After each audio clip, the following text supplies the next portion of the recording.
Tell him, McCluskey. Tell him what time it is. Little Hen says it's time to rock and roll. All you people are so scared of me. Come quietly or there will be trouble. Man, that's just me. I'm Batman. This is Sparta! There is a tiger in the bathroom! I'm an excellent driver. If it bleeds, we can kill it. Pop quiz, hot shot. Keep the change, you filthy animal. 1, 2, 3, 4, 10, 9, 8, 7, 6, 5, 4, 3, 2. 1 second, please. Please, Mr. Kennedy. Uh-oh. I don't wanna go. Don't show me in the outer space. Oh, please, Mr. Kennedy.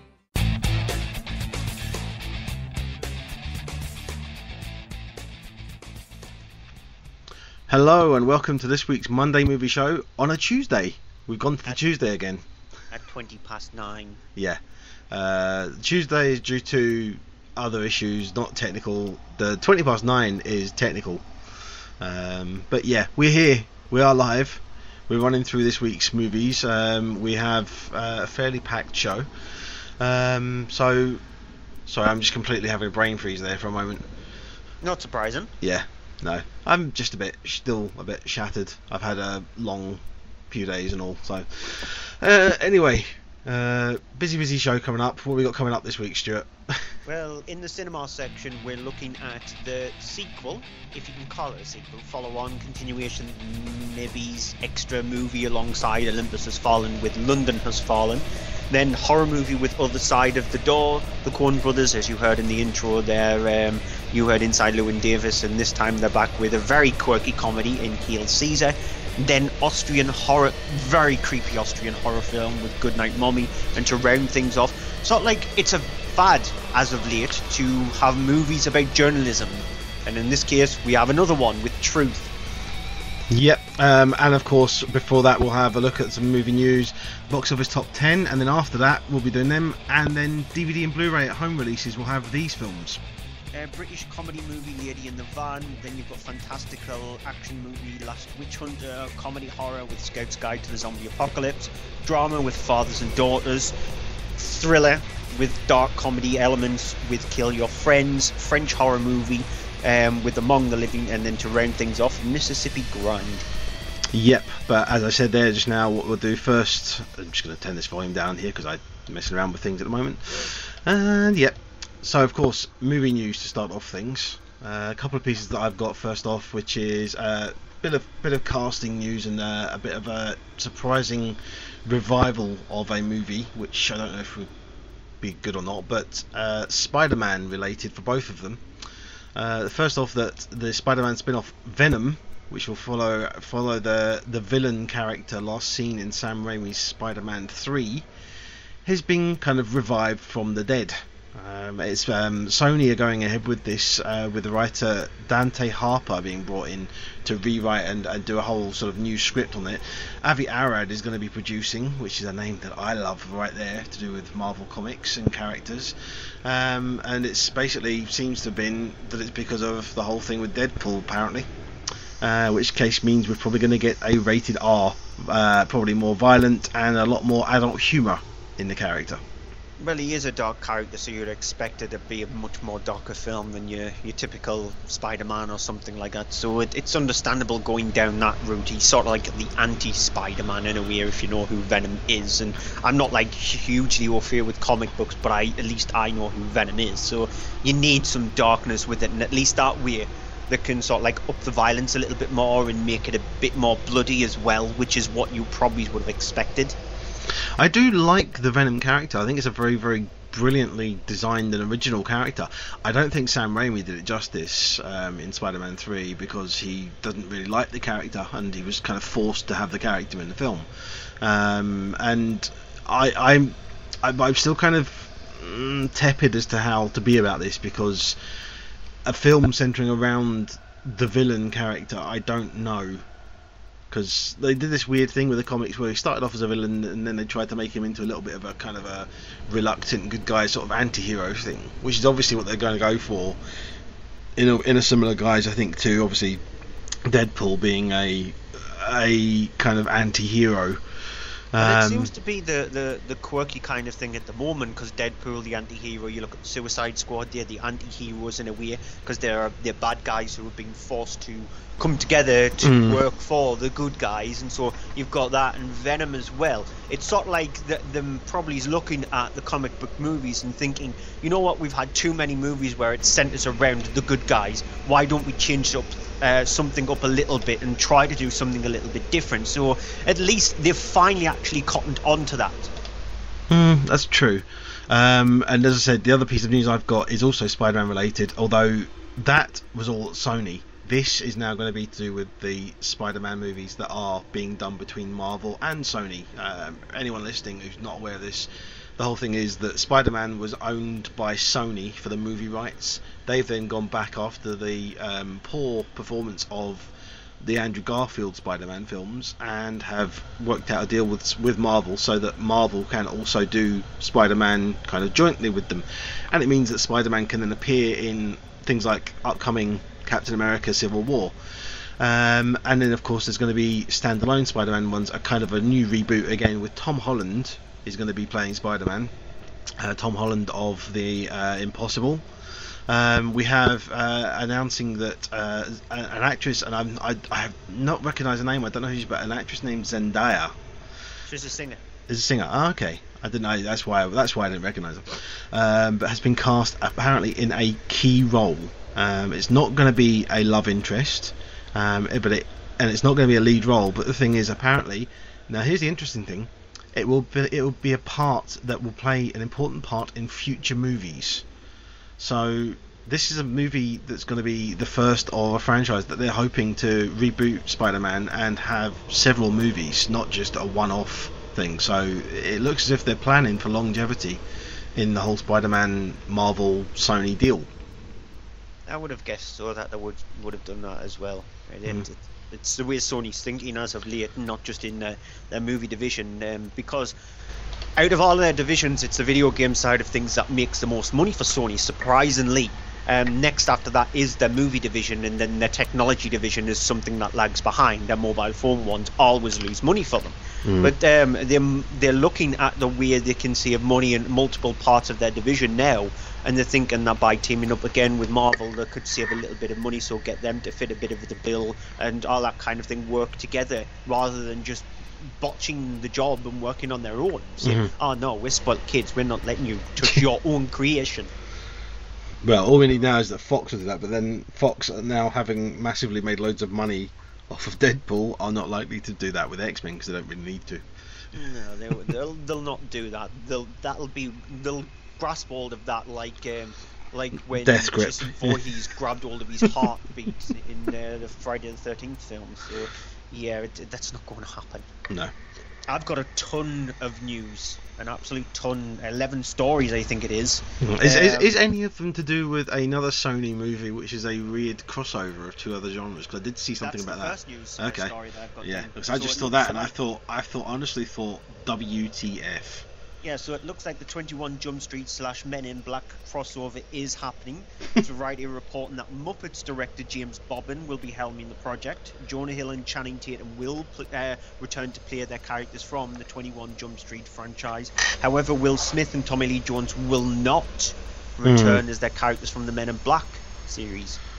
Which is going to be more of a 21 Jump Street film there, or 23 Jump Street. Are they going to call it 23 Men in Black?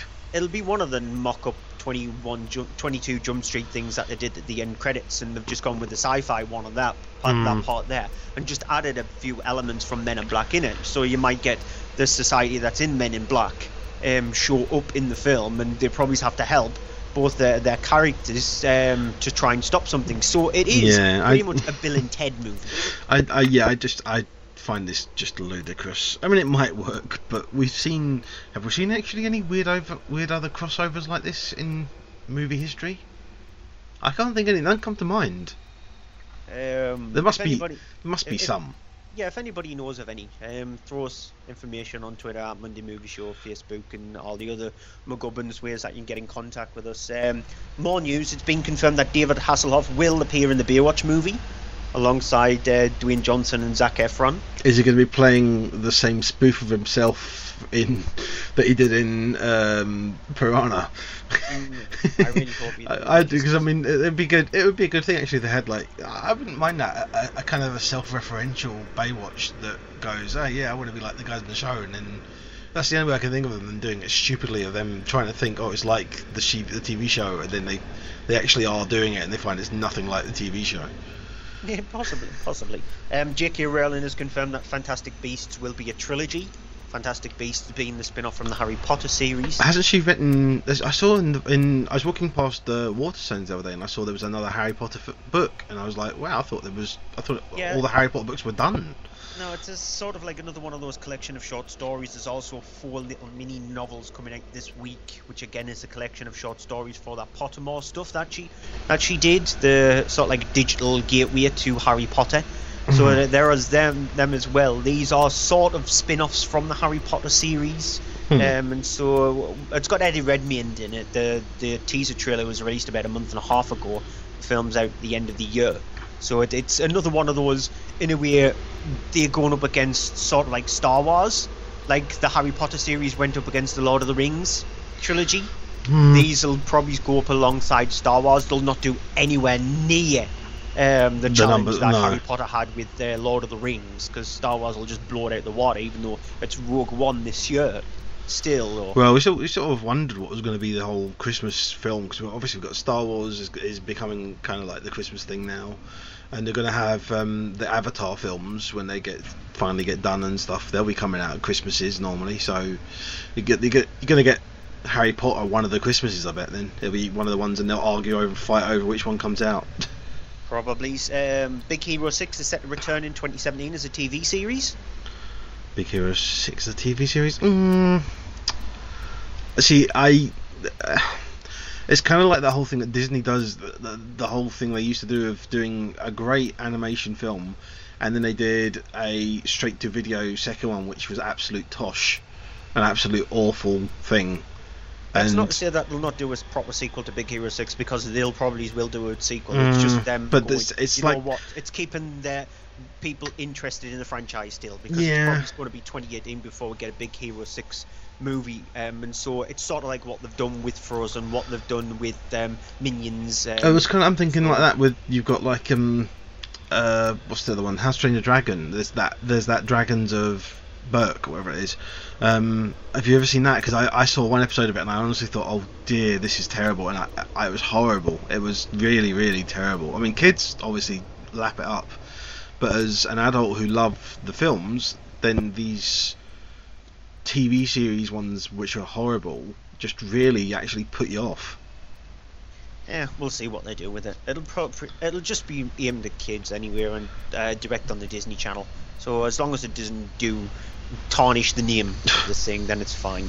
Marvel have confirmed that they have no interest in making an R-rated movie after the success of Deadpool, even though rumours were flying around thinking that a lot of their series they might actually change around a little bit, but sticking to their guns, fine. It's not very much news, but it's just them saying, you know what, Deadpool was sort of like a flash in the pan, we'll keep it his kind of thing. That's the character.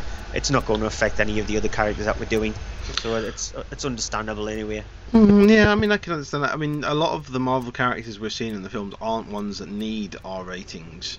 Yeah, because we've seen movies from them, so wouldn't it be strange to walk into the next Captain America film and all you hear is him effing and jeffing? It would just be so weird, because you're so used to the way he actually speaks to people, considering he's got his like 1920s kind of vernacular. So it'll be really weird hearing swear words come out of his mouth, or we can understand it from somebody like Wolverine, but not for somebody like Captain America, or wise quips with loads of swear words from Tony Stark. Yeah, maybe we'll get it in, like, because I don't know if your news actually there. I just remember one I completely forgot about when getting prepped for the show.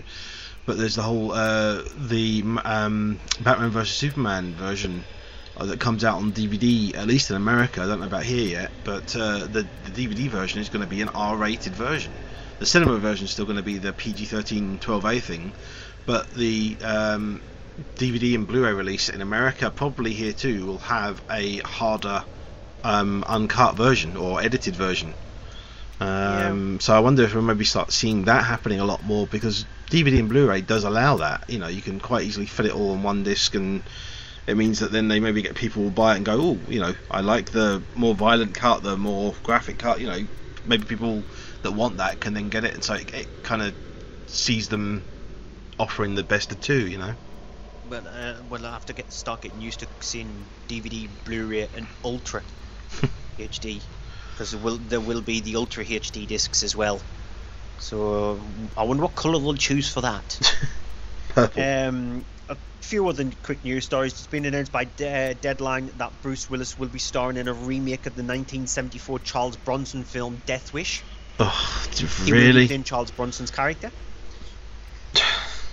Exactly, that was my thoughts exactly with it, considering that they ran the Death Wish series into the ground in the last film. What were they, like 7 or something? Yeah, he had to be pushed around in a wheelchair. So it was that bad. Death Wish on wheels. Yeah, it sort of like had rocket launcher on one side and then machine gun on the other side. It was just, push me, and him charging out the blades. The bionic Death Wish, you know. It was a really weird one. That's the only thing that didn't happen with the Death Wish series. It didn't go into space. Joseph Gordon-Levitt has left the Sandman film. Sorry, I got distracted by tumbleweed there. Yeah. Sylvester Stallone is rumoured to be in Guardians of the Galaxy 2. Yeah, I did see this. I'm curious, because the whole thing is they were looking at casting a mature actor for a film. They were talking even at one point back before his death, David Bowie apparently was possibly in talks for it, which is the whole thing that they said was potentially going to be Star-Lord's dad. Yeah. So if they cast Kurt Russell, and they've confirmed that already, he's cast, and it's going to be him playing Star-Lord's dad, then what the hell is Sylvester Stallone doing there? Unless the only thing I can think of is that they're doing some kind of a duo thing, and he's going to be like a friend or a sidekick of him in a kind of like a Tango and Cash revival. I don't know, but that sounds scary. J.K. Simmons has joined the cast of the Justice League film and will play Commissioner Gordon. Interesting casting. I have no problem with that, although I will wait to see how that plays out, how that pans out. Yeah, Rohu Tag has said that his upcoming Tomb Raider reboot will take a cue from the reboot games, so it is finally being confirmed that he is looking at the reboot games, the previous 2 Tomb Raider games on Xbox One, as his sort of like blueprint for the film, which is a good idea actually. And I wish they would cast Gemma Arterton in them. She's perfect for the role. I think they need to go younger, because if they are taking cues from the Tomb Raider reboot series, Lara Croft is in her teens in that series, so they need to go much younger. Roy Hutag, if people don't know who he is, he did the fantastic creepy horror film Fritz Wild, or Cold Prey. Just gives me a chance to roll those kind of things off my tongue. And final piece of news, Arnold Schwarzenegger is in talks for the Predator reboot. Which is... it's weird. It's interesting, but it's weird. Because, I mean, obviously the whole thing with the second Predator film, they were going to have him in it and he didn't want to be, and then they rewrote it. They were going to have him make an appearance in Predators, which will come up, I suppose, again in the TV movies this week. Maybe. Mm-hmm. And that's all I've got news. I'm saying that's all I've got news, but come on, that was a ton of news. There was a ton of news, yeah. So we'll speed roll into the top 10. Yeah.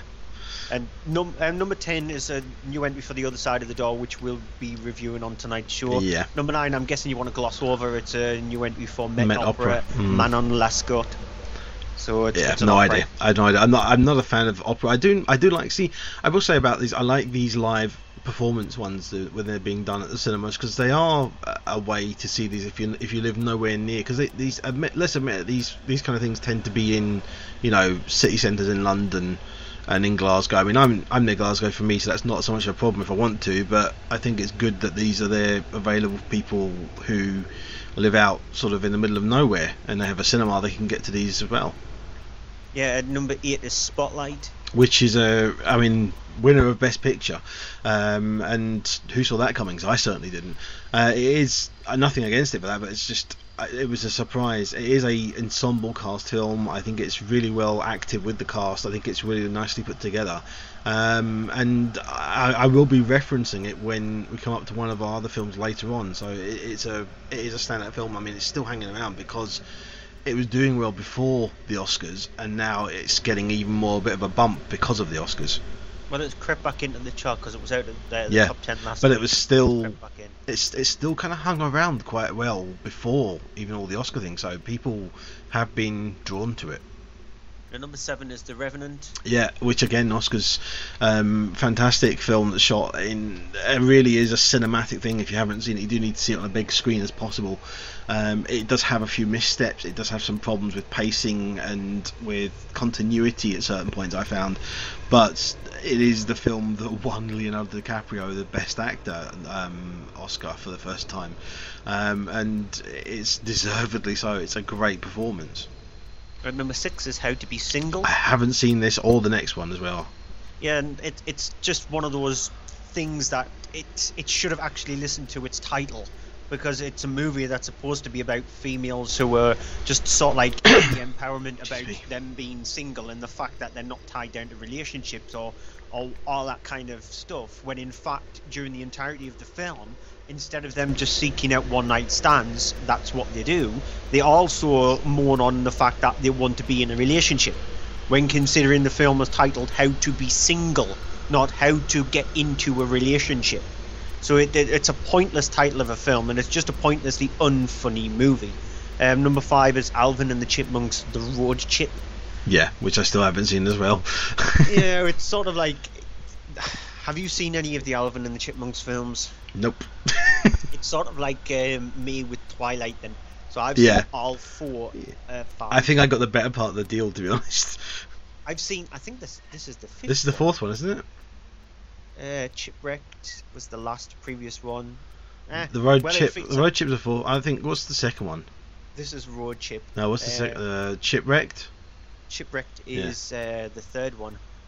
Okay. So who cares? It's an Alvin and the Chipmunks film anyway. It's not as bad as it could have been, but it's still pretty dire considering that it's just the Chipmunks and their annoying voice.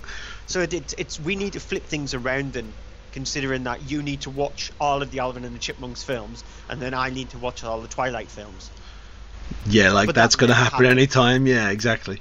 Number 4 is Grimsby, which is a film that has for me some very questionably bad humour. It's not bad. It's not bad as in Bad Grandpa. No, is it Bad Grandpa? Dirty Grandpa. Yeah. Dirty Grandpa is the Robert De Niro one. Yeah, Bad Grandpa is the Jackass one. Yeah, Bad Grandpa actually has some moments in it. As much as there's some bad taste moments in it, it actually has some redeeming moments of humour. They did a spin-off from that one called Bad Grandma. Oh dear God. But Grimsby is it has kind of one foot in comedy action and one foot in very, very questionable humour for me with Dirty Grandpa sort of thing, which I hope is just not the way cinema is going and comedy is going. It's got some decent action sequences. The thing is, I think it's down to the problem that Louis Leterrier, who's directed it, is an action director. He's not a comedy director. He doesn't have any experience with comedy, really, apart from little bits in here, and this has got more comedy than I think he can handle. I don't know as well, going by his name, I do not know if he is natively English, and the thing is, I wonder then, because I've just been thinking about this during the last week, I wondered if the fact that if he speaks English or not properly, or originally, means that he won't get a lot of the humour. So I don't think a lot of the humour has worked because I don't think the director has got it. Yeah, that's... Considering that Sacha Baron Cohen was the writer of the film, yeah, it's not. But it's not wholly Louis Leterrier's kind of. No, but there is a degree. Yeah, there is a degree between the humour. When you have humour in a film that's written in one language and the person directing it is from another language, there's not only that, but there's obviously going to be the humour of what I mean. There's things like when you're watching anime, Japanese films like that, there's a lot of stuff in there. Sometimes there's humour that you don't get because it's culturally doesn't transfer, and I wonder if that is the same thing that's caused some of the humour here to be kind of lost in translation. I don't think that's the case, considering the kind of person that Sacha Baron Cohen is. You wouldn't have expected him to let Louis Leterrier look at the script that he's written and thinking that he's not going to actually get some of these jokes and he's not going to be able to direct it properly. He seems to be a kind of control freak when it comes to the characters that he's creating, and so it's down to how shoddy, in this case, that the screenplay and the script has been written. It's down to how the jokes have been written, because Sacha Baron Cohen has wrote the script. He's also playing the lead character in it, so you would think that he would be able to interpretate the jokes that he's written properly, when in fact he hasn't, by the sound of things. And so it's Louis Leterrier. It can be down to his direction, but it also needs to hang on the writing of it as well. If the jokes are not written very well, then how is the director going to be able to bring that across, no matter what language he's doing? Saying that, some of the jokes are they're physical gags. They're not like dialogue and stuff like that, and some of them are very kind of questionably just ugh. Yeah, we'll be here for a while, and we've got a ton to actually get through. So number 3 is Deadpool. Yeah, which is, I mean, what can you say about Deadpool other than that I absolutely loved it. I think it's brilliant. I think it's very, very clever, witty, and a new sort of spin on comic book films, and I think it was very, very cleverly done.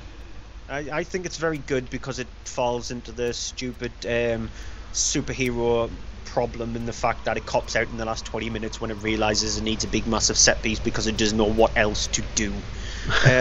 We'll quickly get through. Number 2 is new entry for Hail Caesar because we're reviewing that, so you might as well just go straight into the review for London Has Fallen, which has gone straight in at number 1. Yep. So obviously London Has Fallen, if you don't know already, is the sequel to Olympus Has Fallen, the film from 2013, I think it was, or was it 14? I think, but it's the original film was directed by Anton Fuqua, who's quite a good sort of history of action films and that sort of thing. I mean, starting off with going back to even things like Training Day and stuff like that. And this one is directed by Babak Najafi, I think it is. Sorry for butchering names, but that's my I'm going to blow you out of the water with names on tonight's show. Yeah. So. And before I go into the review of it, I'm going to go back to the whole thing of my view of things like Olympus Has Fallen, because when Olympus Has Fallen was released, it's one of those films that every now and again you get a subject is made and you get 2 of the same film basically made. And there was Olympus Has Fallen and White House Down, neither of which did amazingly successful at the box office. White House Down probably did worse off in box office takings, and they were very, very different films. White House Down was kind of poking fun at the whole thing and knew it was kind of poking fun at things. Olympus Has Fallen went for the more straightforward, typical action popcorn thing, and it came out as well. I remember as well in particular, the thing with it that stood out to me is that it was Gerard Butler doing the Die Hard thing when Die Hard 5 was released, and Die Hard 5 was terrible. It actually, for me, was the film that did Die Hard better than Die Hard. Okay, so now we're coming up to London Has Fallen. The film has the same characters in there, with Gerard Butler being the head of the Secret Service, protecting the president, played by Aaron Eckhart. You have the world leaders all come together in London because the Prime Minister of London dies, and so there's a state funeral being organised. When this happens, there's a big thing of you have all of these world leaders together in one area, and one by one they start being killed off in spectacular fashion, with explosions galore and things going on. There are hundreds then all of a sudden sort of armed men that are disguised themselves as the police and things that turn up and try and assassinate the president as well. But Mike Banning, Gerard Butler's character, of course, is kind of prepared for this. He's sort of end up having to improvise things and save the president and get him away, and decides what he's going to do is go on the run and keep them sort of hidden because they don't know who to trust.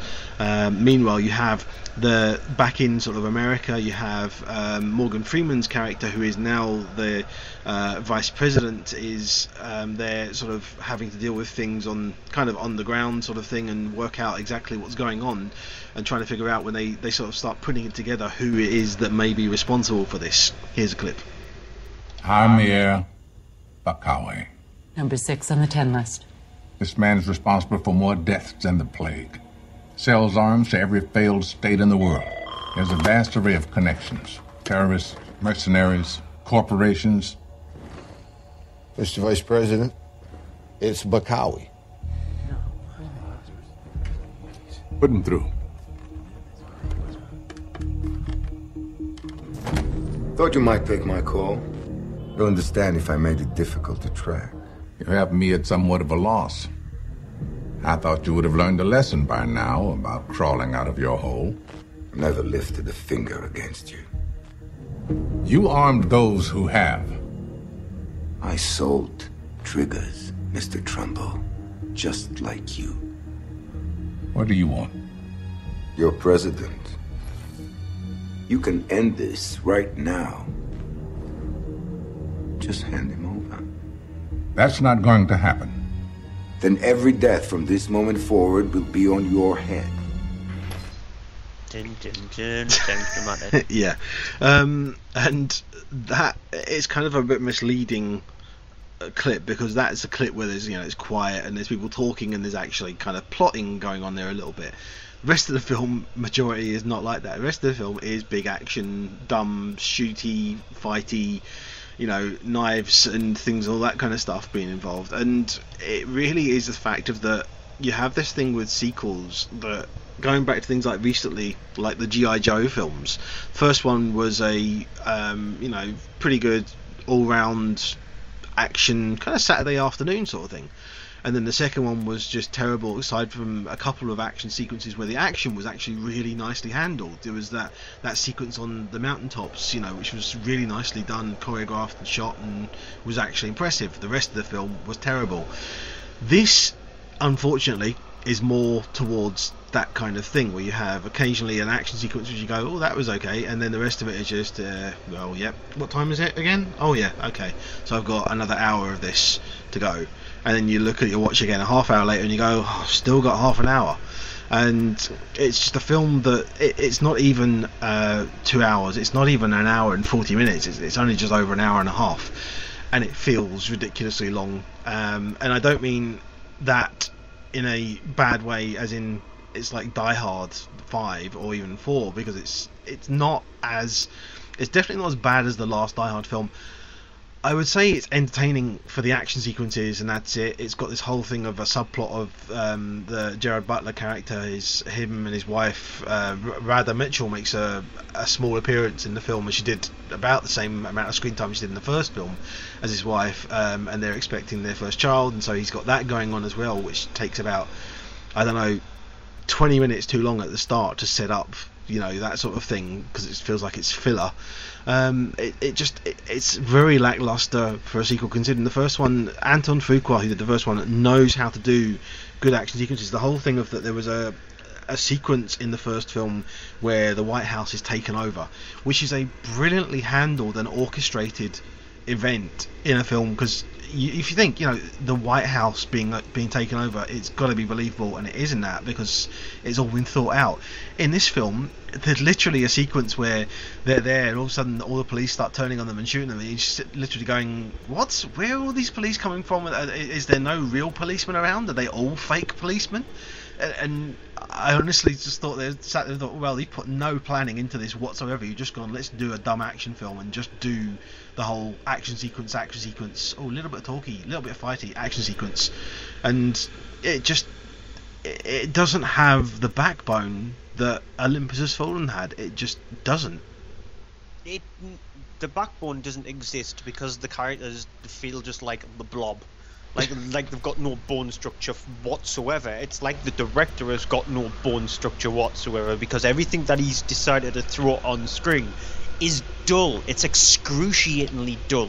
When you watch the trailer for it, it looks like, it's cut together with the best action set pieces in the movie, and it wouldn't fit out of place if it had a rock soundtrack over the top of it and it was a music video on MTV, because that's the way it plays out.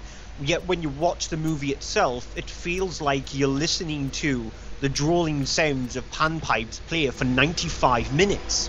Because there is just nothing what the action can bring forward can make you sit up in your chair or sit on edge or take note, because even though explosions are happening all over the place, badly done, by the way, the special effects and the CGI is so rottenly created that you just, every single time when something does happen, you feel like you want to be like a cat chasing after a laser pointer. When it gets pointed on the ground, you will have more fun just battering around the laser pointed on the ground than you would the entirety of this movie. Nobody seems to care about the characters that they're playing. Gerard Butler is just having a little bit of fun, just swearing his eyebrows off. Aaron Eckhart just doesn't have a clue where he is.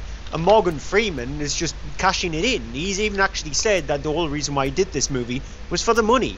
And well done for him to be completely honest about that, because that's all I would be doing this sequel for if I was an actor and I was approached to do it. I would just be doing it for the money, because the second I would read the first line of the script, I would realise that we are involved in an absolute turkey of a movie. And action movies, even though they can be dumb, a dumb action film is something to be enjoyed. It's something to have fun with. That's the whole point of them. It's to leave your brain where the popcorn vendor is for 90 minutes, and just for you to just sit back and relax and let the waves of explosions and set pieces and over the top things just flow over you. Whereas this one, it's just, you're thinking, when's it starting? And then the credits roll and go, was that it?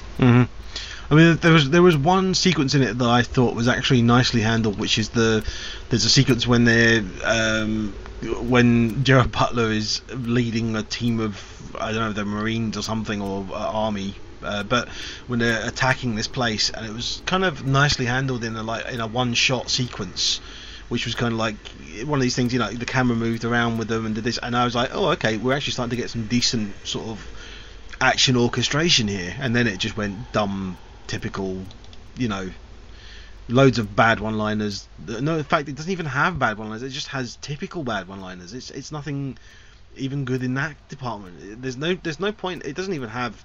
The first one had like a couple of zingers, and that's it. This doesn't. The bad guys don't even exist in this. I think they were just there to go, you know what? We'll show how inept every single security person is in the entirety of the United Kingdom, because we're able to get all these people in dressed as guards and police officers. We'll be able to get all of these guns in and explosions and rocket launchers and all that kind of stuff without them even noticing. We'll even have the bad guy live in a place which is very close to where all this is going to happen, and they'll still won't find it. It's and there's also as well, forgetting about, just remembered as well, there's this whole thing of a subplot of a traitor in the midst again, everything which you had in the first one. Only this time around, you just don't care. You really just don't care when it comes to that being exposed. It's his ugly head. You just go, so? Yeah, that whole sequence. Honestly, when that sequence happened, I thought, am I watching the same film? Have they changed this to another film? Are we watching some other thing where there's characters here I'm supposed to care about? Because I don't know who this is. Yeah, the director realised they had one of those things in the first film. We went, I can do that. No, you can't. You've got to actually have some intrigue in the film and make the viewer question whether there is somebody who's working on the opposite side. And when the person reveals himself and reveals his motives behind it, you just go, no, that's the kind of plot you would see on a CBBC programme. That's just silly. Anyway, let's move on to the second, because we've got these three films that are all in the top 10. Yeah, so Other Side of the Door, it's directed by Johannes Roberts. Now, Johannes Roberts is a British director. He's this film's also being produced by Alexander Aja. And previous films that Johannes Roberts has done is F. He also did a movie called Storage 24. I've seen that one, actually.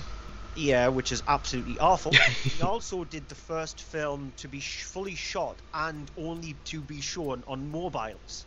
Now, this was before the iPhone came out, and he shot a film called When Evil Calls in conjunction with the Horror Channel back, I think it's something like in 2008, 2009. And that's when he shot that film there, and it was shown, I think, on Nokia phones, but it was really rottenly awful. And so the director has not had a good track record. And in the film, it's a very simple storyline. It follows the character as Sarah Wayne Callis plays Maria. She lives with her husband, played by Jeremy Sisto, and their daughter, played by Sofia Rosinski, in India. And previously, a couple of years prior, she lost her son in a car crash accident, and she's always been mourning the death of her son ever since. One of the housemaids decides to let her know about this temple in the middle of an area in India where she used to live, that if actually the clip will explain it all.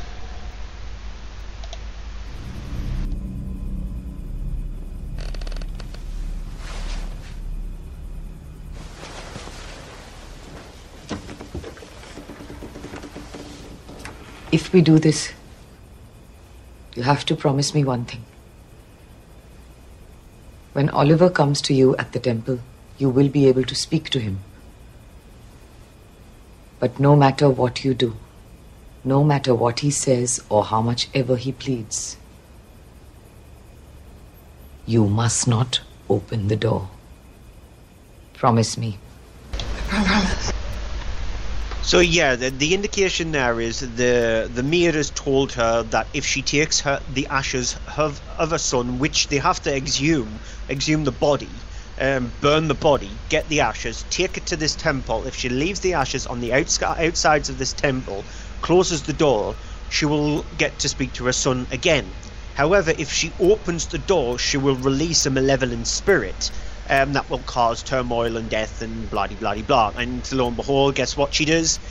Yeah, she opens the door. And then all the gribbly kind of goosey kind of bang pop stuff that you normally expect with these kind of films occurs. And is she going insane? No, she's not, because obviously this kind of stuff is happening, and it follows the same kind of tropes that we've seen in these kind of films before, and offers absolutely nothing new to the genre whatsoever. When you've got a beautiful setting like India, now India is juxtaposed by the fact that it's got some beautiful colours, vibrant landscapes and gorgeous vistas and gorgeous areas. Yet you've also got the rundown parts and the creepy, eerily dark and malevolent areas of India. And when you've got a gorgeous country like that and you never fully utilise it properly to the sort of like the way the film should be done, the cinematography is fine, because the cinematographer seems to know where to put the camera and what kind of shots to actually do and how to get creepiness out of the temple. See the dead leaves and the dead grass and trees growing outside the temple, with birds that seem to disintegrate as soon as they get close to it. Yet when you get back into central India where they do live, you've got the vibrant back streets where you've got the market stalls and the people working on it. So it seems to get in that area right. It just feels like the director has forgotten to add the scariness in the horror, because there is nothing in this movie that will make you jump. There is nothing in this movie that make you scream or any of that kind of stuff. I saw, when I went to see the film, I was the only one in the screening. It's a rare thing that happens, but it does happen. And I was the only one on the screen. And was this a prime time evening thing, or was it during the day? It was during the day. During the day, okay. And it was just, it's sort of like, it's given me an indicative way of the film's actually performed, because it's only gone in at number 10, so it hasn't done very well at all. And so it proves you that maybe people are actually getting sick of these kind of films, where you've got a horror movie and you use exactly the same kind of supposed jump scares that has happened in previous horror films in this one, and don't bring anything else to it. You're just diluting the horror even more so, and it's gotten so bad that instead of you getting nice drink that's really full of fruit, you're just getting water. So it's just bland. It's very, very bland. This is the best film that the director has done, because none of his previous films have been any good at all. Storage 24 is a really bad movie. F is just lacking on its premise, when in fact it's just about a school teacher who gets besieged upon by these school kids, and it's lacking on any tension. And when Evil Calls is an absolute car crash of an idea. So this is his best film. So at least he's actually, the later on in his career, the better the films he's getting. I really hope that he starts to get much better than he is, because he's going at a trickle's pace. it's forgettable. Okay, moving on then to our third film, which has made its way into the top 10 at number 2, which is Hail Caesar, which is written and directed by the Coen brothers. It is a film following around the main character, played by Josh Brolin, who plays it's kind of like a producer slash fixer in 1950s Hollywood. He works at a studio, which is Capitol Studios. He's there sort of as a person in the office, but then has to go out and run around doing errands to try and fix things, dealing with all these sort of things going on. He has connections then with there's these separate little stories, incidents that come up and happen with him dealing with. You have, for example, one of the main ones is the lead of one of these kind of big epic movies, a Roman sort of film with George Clooney's character Bear Whitlock being the main lead of that, who is kidnapped and taken off the lot to a meeting with these several gentlemen who call themselves a group called The Truth. If you know anything of 1950s Hollywood, and especially given timely release of things like Trumbo and stuff recently, you'll have an idea what that's sort of to do with and such. You have a sequence where he's having to deal with this issue with Scarlett Johansson's character, who is an actress who is pregnant and unmarried, which at the time is very taboo and will be very bad for her in her situation if she's kind of having a child out of wedlock sort of thing, for her public opinions and stuff. You have a studio that's looking to try and make a star out of a young unknown actor who is more of a cattle sort of rancher, played by Aldrin Ehrenreich, who is brought in to then star in a film, kind of expecting to be a much better actor than he is, in a sequence being directed by Ralph Fiennes as this old style movie. And it's just things like that, and a sequence with Channing Tatum, who's doing this kind of musical sequence and all, that he's having to try and organise and go through all these, as well as they're dealing with the problems of the fact of that Bear Whitlock, this big star, has been kidnapped and there is a ransom. But the clip we're going to play is actually the clip from Ralph Fiennes' character trying to direct Hobie Doyle, this character played by Alden Ehrenreich, who really has a struggle with delivering his lines. Here's a clip. Say your line exactly as I'm about to, just as I'm about to do. Sure, okay. Would that it were so simple. Would that it were so simple. Would that it were so simple. Would that it were so simple. My dear boy, why do you say that? Why do you say twere? Well, you should say it like I said it. Yes. Would that it were so simple. Would that it were so simple. Would that it were so simple. Would that it were so simple. Watch my mouth. Would that it were so simple. Would that it were so simple. Keep your head still. Would that it were so simple. Would that it were so simple. Would that it were so simple. I'm trying to say that, Mr. Lawrence. Lawrence? I thought a minute ago it was Lawrence. No, we can use Christian names, my good dear boy. Lawrence is fine, just as I call you Hobie. Okay. So, would that it were so simple. Would that it were so simple. Would that it were so simple. Trippingly. Would that it were so simple. Trippingly. No, don't say it trippingly. Say the line trippingly. That's going to be stuck in my brain again. It's when I heard the clip for the first time that only Ralph Fiennes could actually do that. He's a genius at that kind of stuff. It is. And the thing is, though, that when you see the film, because I know you haven't seen this, you had the choice between this and Olympus Has Fallen, and I did tell you see this instead of seeing Olympus Has Fallen. By the time like I said, my cinema, which I had a conflab between one of the people who work in there, and even she's frustrated at the way they actually show films at the cinema. Their first showing today was at 5:30, and I was going to the gym at 6. Well, I mean, it's a thing that it's got all these actors in there as well. Obviously, the Coen brothers do have a big draw of actors. You have in there as well. Tilda Swinton plays, and it's a weird thing, but she plays this pair of twins that are both reporters from different newspapers and have this issues, and it's a very odd thing as well. Yeah, just to give you a clue with Tilda Swinton, nothing's odd when she plays the character because she is just the genius of odd. Yeah.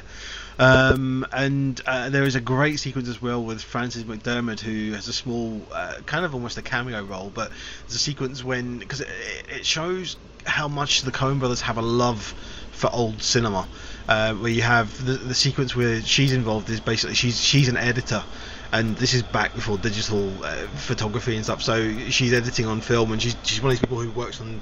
Remember those? I don't know what they're called, but those old machines where you have the pedals on them, and you're running the reels forward, and you're cutting it, and you're pasting it, and you're doing that, and putting it together.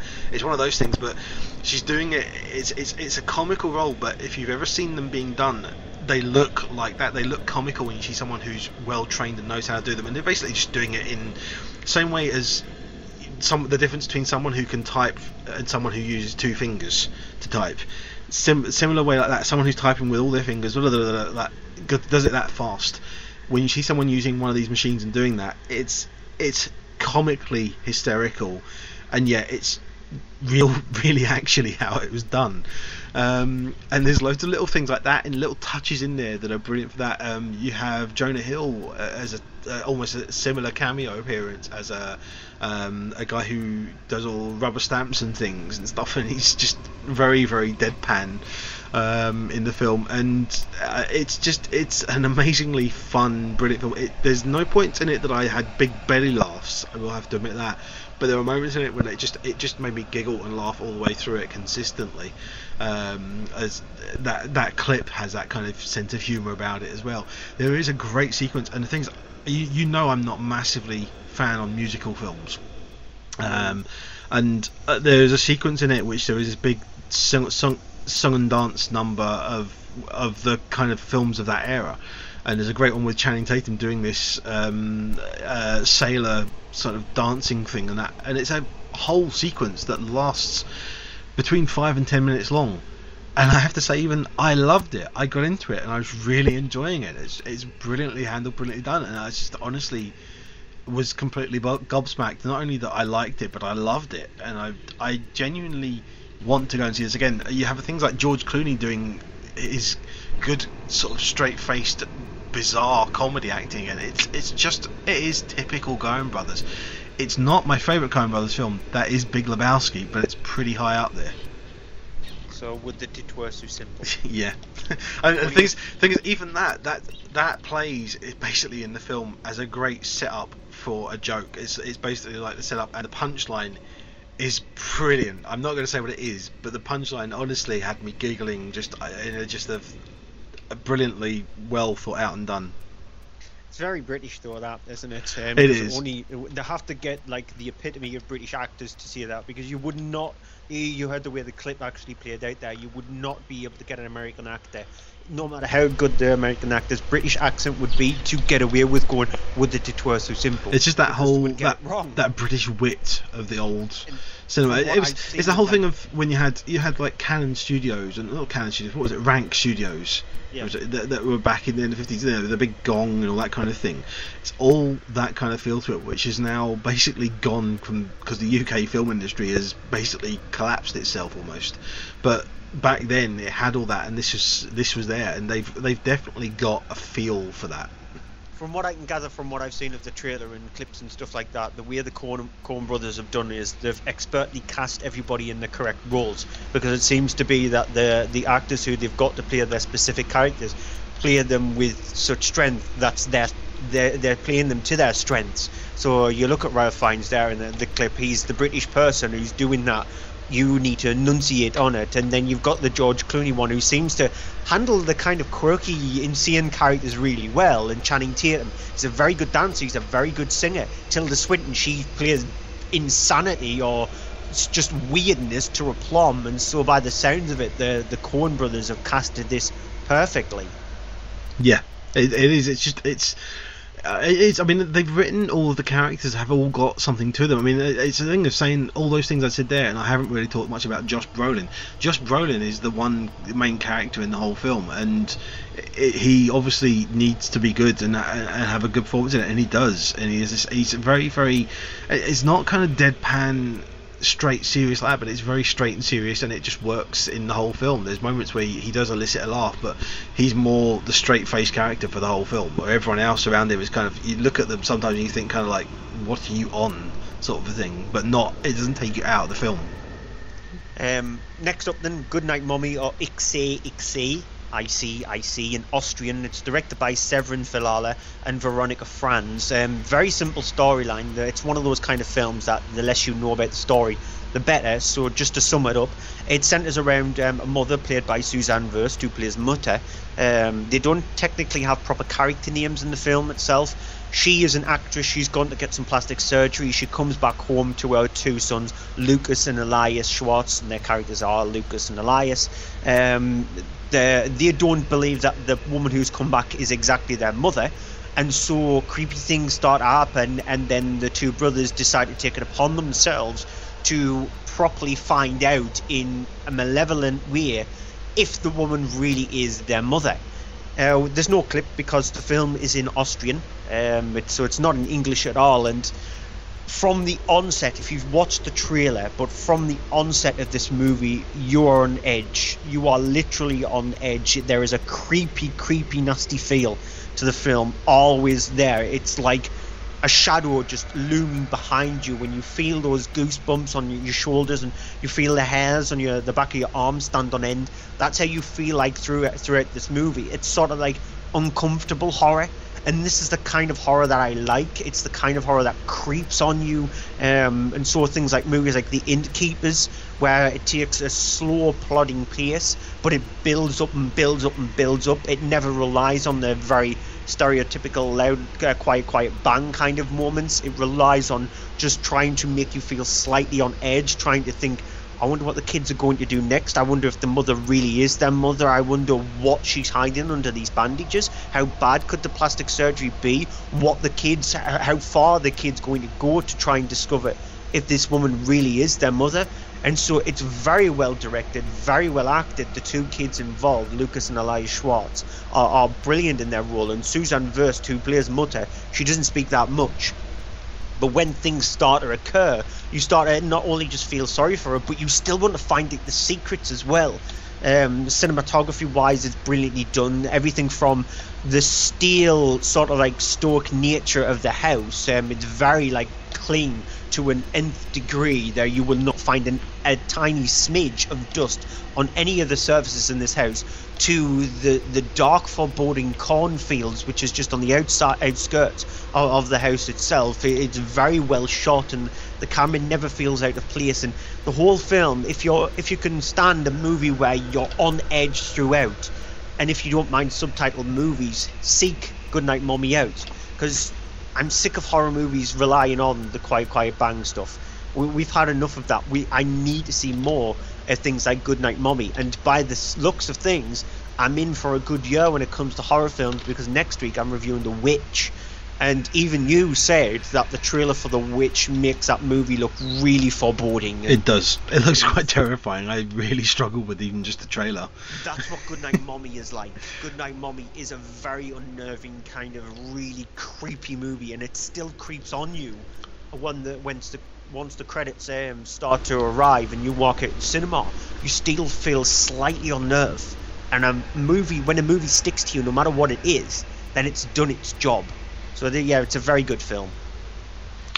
Okay, last release in cinemas. Is it last release, or have you got something else as well? Yeah, last release in cinema section we have this week is Truth, which is a kind of true story, dramatic retelling of events that happened in 2004, where the TV show 60 Minutes, the news show, which was sort of good at the time of investigating issues and things like that, they looked into something and found that there were questionable sort of things around about President George W. Bush's military career, that showed he had basically been AWOL from his career and things, and he had been not sort of lived up to the expectations of someone, and should have been essentially kind of arrested and things that would have happened to someone at that time, when he was in his his earlier in his career.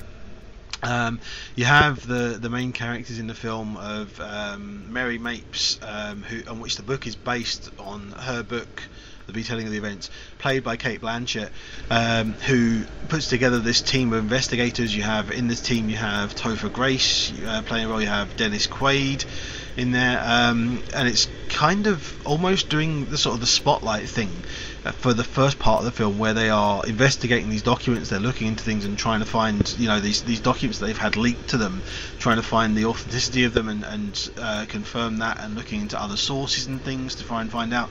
They then go and actually put together a show and have, obviously at the time it was presented by Dan Rather, who in the film is played by Robert Redford, who does the show. It all goes out, but then things go wrong, because then people start to question this, people start to poke holes in the theories and everything, and it all starts to come down on top of them, basically like a ton of bricks, with everyone saying this was kind of done without it being properly investigated and properly looked into. And you have this whole thing then of that the situation then becomes a bit untenable, and obviously the characters find themselves in a bit of a sticky situation. Here's a clip.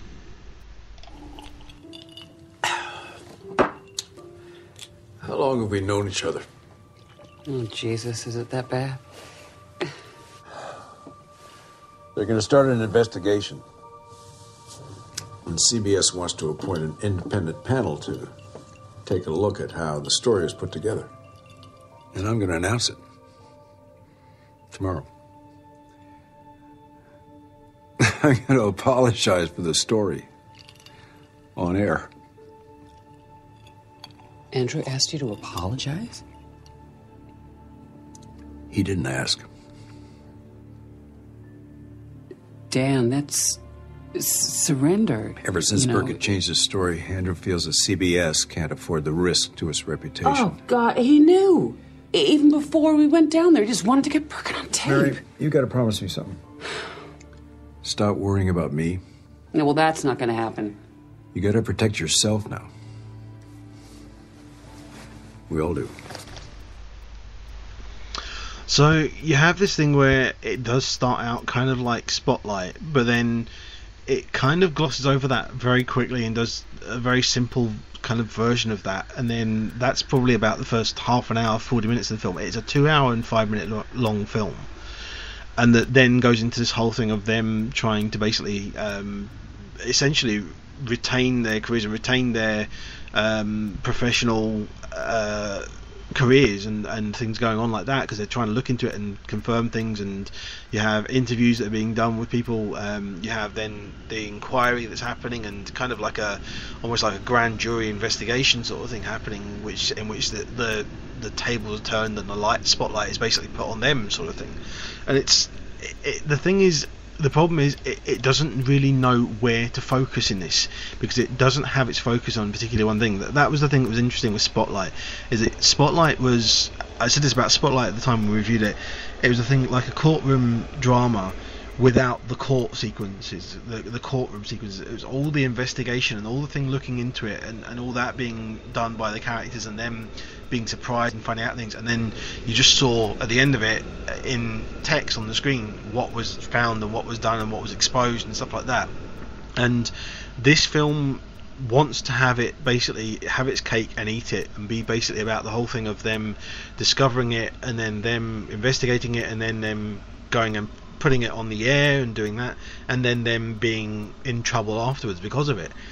And it really needed to decide which one of those it was going to focus on and go with it, and it doesn't. It wants to do all of them, and so because of that reason it kind of feels all over the place. It doesn't know where to go. You're watching one bit of it and you go, fine, okay, focus on that, and then it drops that, and you think, just when you're getting into it, you then start to have to change gears and go on to something else. And it's a problem with, I think, the writing, but I think mostly the direction. It didn't know where to focus on for that. So it's an okay film. There are good performances in it from Cate Blanchett and from Robert Redford. Everyone else in it doesn't have a massive amount to do, but they give their best with it. It just really didn't know what to do with all the material. Does it feel like a direct-to-DVD movie? It does. Struggling under the weight of spotlight of what it's actually done. It does, and I have a feeling that I think it was released in America quite a while ago. I'm not sure, but I think it was released a while ago. And it has a feeling as if they've gone, oh, Spotlight's out, people are loving that, let's release this in the cinema. It has that kind of a feel to it, that they've almost gone, there's an audience for this kind of film. And there is an audience for this kind of film, but you need to have a film that is concise and together and doesn't dabble too much in too many areas without knowing what it wants. Yeah, you need a movie that's just as strong as Spotlight to actually carry it, because if you are going up against a movie that has just won the Oscar for Best Film, and your film is pretty much it's sort of like exploring the same kind of territory as that kind of film, it needs to not be on par with it, because it's going to be really difficult for them to do that, but have the same kind of feel as that. And by the sounds of it, they dropped the ball on this one. They at least did. Schedule wise, do you think it would have helped the film more so if this was released before Spotlight over here? It would have, but it wouldn't have probably gotten the recognition that it has from being that type of film. It's just, I think Spotlight helps it, but I think a lot of people will come out and go, well, that wasn't like Spotlight, because they'll be expecting it to, they'll be comparing it to Spotlight and wanting it to be more like Spotlight, and it's not. Yeah. So that's it for this week's cinema section. We're going to take a quick break, after which we'll be back with this week's DVD and Blu-ray releases. There was a real sense of you were doing something wrong, but that did give it that feeling of excitement. When the reveal of the film happens, that's when it just becomes absurd. And the atmosphere and just the sense you get whenever you go into it is undeniable. It did absolutely zero for me, which could be for the hype. What we've just discussed there is just scratching the surface on it. Hi, I'm Eric England, the director of Contracted, and you're listening to From Page to Screen, the horror show. And welcome back to this week's Monday Movie Show. We're into the Blu-ray and DVD section of the show. Well, we're looking at these films. We have Maggie Smith is the lady in the van. We have Vin Diesel is the last witch hunter. And we have a bunch of kids who are scouts in the Scouts Guide to the Zombie Apocalypse. I'm forgetting the names of the people in it, but there's father and daughters. Yes. And Amanda Seyfried. We have Nicholas Hoult in Kill Your Friends, and rounding out with a couple of smaller films with Among the Living and Mississippi Grind. Yep, and on top of that, TV Movie of the Week, and the other McGubbins that we have at the end of the show, which includes our film of the week as well. So Blu-ray and DVD top 10. Starting at number 10 with Mad Max Fury Road. Yeah, what can we say about this? It's won some Oscars, it's won some BAFTAs, it's won some awards, it deserves it, so well done. Yeah. Very Although saying that, I do want to point out, because there are people going, it won Oscars? I mean, it won a lot of technical Oscars because it is a technically proficient film. It doesn't really need a lot of acting, to be honest, because the actors are there and they're immersed in it, and they don't need to make believe, as a lot of actors do in these kind of films. They are just there and they're in it. Yeah. Number 9 is a new entry for Paranormal Activity: The Ghost Dimension. Yeah, I'm glad that the series is finished, but it's Lionsgate and all that kind of stuff, and you know what they're like. When the film series finishes, it never actually properly finishes with them. They bring it back like they are doing with the Saw series with Saw Legacy. They've just actually got the rights to Leatherface, which is the prequel to the Texas Chainsaw Massacre. So this is set before any of the other Texas Chainsaw Massacres that we have seen. So there's been a couple of prequels, and so this is centered around Leatherface when he's younger, before he actually becomes Leatherface, so he's a teenager. That sounds like a much more interesting film than Paranormal Activity: The Ghost Dimension is. It's a boring movie. The Intern is a new entry at number 8. I've not seen it. I think you should see it, actually, because it's actually, I found it to be quite enjoyable. Okay, not fantastically groundbreaking in any way, but it's Robert De Niro doing a kind of a light comedy role that's not terrible, and it's got a fairly interesting story with the characters. You have Anne Hathaway's in there as well, very good as well, and it has some laughs along the way that it's worth seeing. Okay. Number 7 is Inside Out. Yeah, Oscar-winning Inside Out won Best Animated Feature, and it's part of Disney's Buy One Get One Free. So what do you expect? Yep. Legend is at number 6. Good performance by Tom Hardy. That's it. Yep. The only other film other than Paranormal Activity to be in the top 10 not being Oscar nominated or winning in any way, Hotel Transylvania 2 at number 5. Lazy sequel. Lazy in pretty much every department, animation wise, comedy wise, just everything about it is very lazy. Yep, agree with that completely. The Martians at number 4. Yeah, it's a very entertaining film. Ridley Scott back to his A game, thanks to some fantastic writing from Drew Goddard as well. Some really good acting in it. Hard character for Matt Damon to play, but he holds onto the character really well. It's got some good humour in it. It grates on you a little bit, but still, it's a very enjoyable film. New entry for Brooklyn at number 3. Yeah, I really liked Brooklyn. I thought it was beautifully shot. I thought it was fantastically acted. Very sort of like understated kind of performance. A very simple performance by Saoirse Ronan, but I think she handles the character brilliantly, and I like the cinematography much more than you did. I think it captured 1940s feel really nicely. I may have to go back and look at it again, but I think the way we've become is you've become like the sound guy who seems to latch on to sound in films, and I've started to become fastidious when it comes to cinematography in movies, and I'm noticing it much more, because over the last I'd say 12 months, I'm just saying from my point of view, I've noticed for myself anyway, over the last 12 months I've seemed to be fixated on how a scene is shot and how it looks. That's where I think Brooklyn falls apart, actually, guys. I don't think it's particularly well shot at all. That's where I have a big problem with it, because I think it's very terribly straight to TV movie kind of shot in some scenes. I honestly thought it didn't feel cinematic at all for me. And it really didn't. It is, but I think you had similar kind of feelings to Crimson Peak as well. I thought that Crimson Peak was opulent, was absolutely dripping. Crimson Peak is a beautifully shot film. Out of the two of these, Crimson Peak is miles ahead than Brooklyn. I just found Brooklyn to be very flat in some sequences, very, very flat in the way it looked. Well, I really liked it pretty much on everything that it did. New entry at number 2 for Suffragette. There, it tries to tell an interesting story, and it tells it really well. It's got some very good acting in the film. It's very grimy, it's very nasty at times. It really does live up to its age certificate. It could have been slightly higher, but I think the BBFC might have let it go a little bit because of the story that it's telling, of how influential the story is. It can be a tiny bit of a hard watch. It has a few problems here and there, but it definitely still needs to be seen. Which means the number 1 film as of last week still, Spectre at number 1. Yeah, absolutely boring, plodding Snorfest. I don't think it's that bad, but I agree. It's not the favourite of the Bond films recently. It has too much in it. It doesn't have really anything to sort of ramp it up, and that's the thing. It's very, very kind of average for a Bond film. It should have been excessively brilliant, and it's not. There's a lot more wrong with it than it gets right. It's way below average, because I think Skyfall is average at best, and so if I didn't like this one during my first viewing, and it took 2 viewings for Skyfall for me to not like it, then I'd say there's a lot about Spectre. It's way below average, not just because it's a Bond fan. I never get caught up in hype when it comes to films like this. But yeah, it's just really boring. It never if a film like this is trying to change people's mind on them with it to like the series, then it's failed miserably.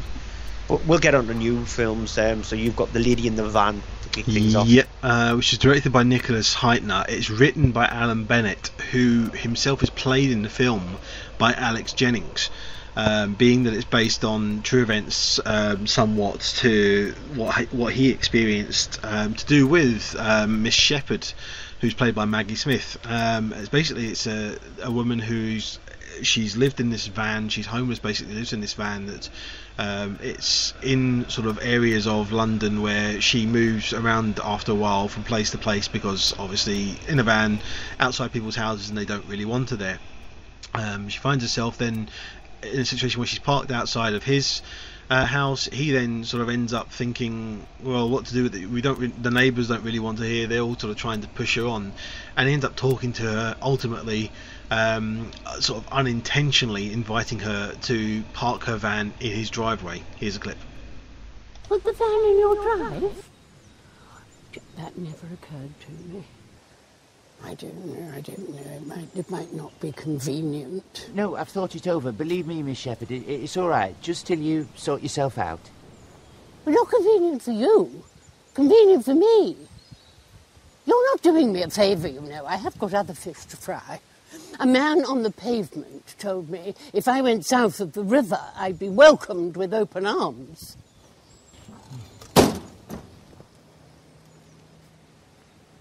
I was about to do her a good turn, but, as ever, it was not without thoughts of strangulation.